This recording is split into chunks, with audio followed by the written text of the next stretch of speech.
पुराने जमाने की बात है। एक गहरे और घने जंगल में एक भूखी कोयल रहती थी। इसकी आवाज में ऐसी मिठास थी कि पूरा जंगल उसकी गूंज से जादुई लगता था। मगर कई दिन से उसने कुछ खाया नहीं था और भूख से उसका गला खुश्क हो रहा था। इसके नन्हे परों में इतनी भी ताकत न थी कि वो दाना तलाश कर सके। मायूसी के आलम में वो एक सूखी शाख पर बैठकर खामोशी से मौत का इंतजार करने लगी। इसी दौरान जंगल का एक रहम दिल और मुअम्मिर दरख्त, जिसकी जड़ें जमीन में बहुत गहरी थीं, इस कोयल की हालत देख रहा था। वो खुद भी बहुत बूढ़ा और खुश्क हो चुका था।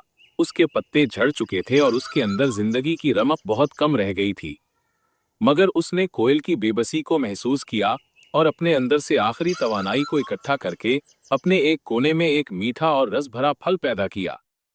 जैसे ही ये फल नमूदार हुआ, दरख्त ने उसे कोयल के करीब गिरा दिया। कोयल ने हैरत से फल को देखा।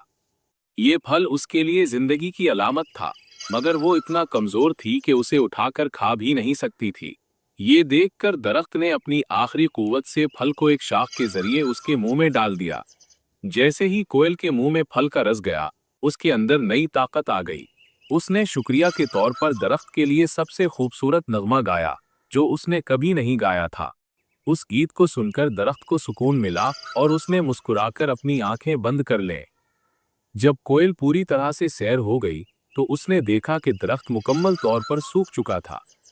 उसके लिए बेपनाह गमगीन होकर कोयल ने अपने गीतों से जंगल के तमाम परिंदों और जानवरों को इकट्ठा किया। उसने सबको बताया कि किस तरह इस बूढ़े दरख्त ने अपनी आखिरी सांसों में भी इसकी जान बचाई। इस कहानी को सुनकर हर जानवर की आंखें नम हो गईं। उन्होंने उस दरख्त के एजाज में एक यादगारी तकरीब मुनक्किद करने का फैसला किया। कुछ दिन बाद एक ताकतवर आंधी जंगल में आई जिसने बहुत से बड़े दरख्तों को जड़ से उखाड़ दिया। मगर इस आंधी के बाद एक बहुत खूबसूरत मंजर दिखाई दिया। बूढ़े दरख्त की जड़ें, जो बहुत गहरी थीं, टूटने की बजाय अपनी जगह पर डटी रहीं और उसकी सूखी टहनियों में नए पत्ते निकल आए थे।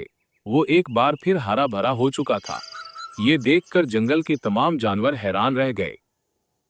इस कहानी से ये सबक मिलता है कि नेकी एक ऐसा बीज है जो कभी जाया नहीं जाता।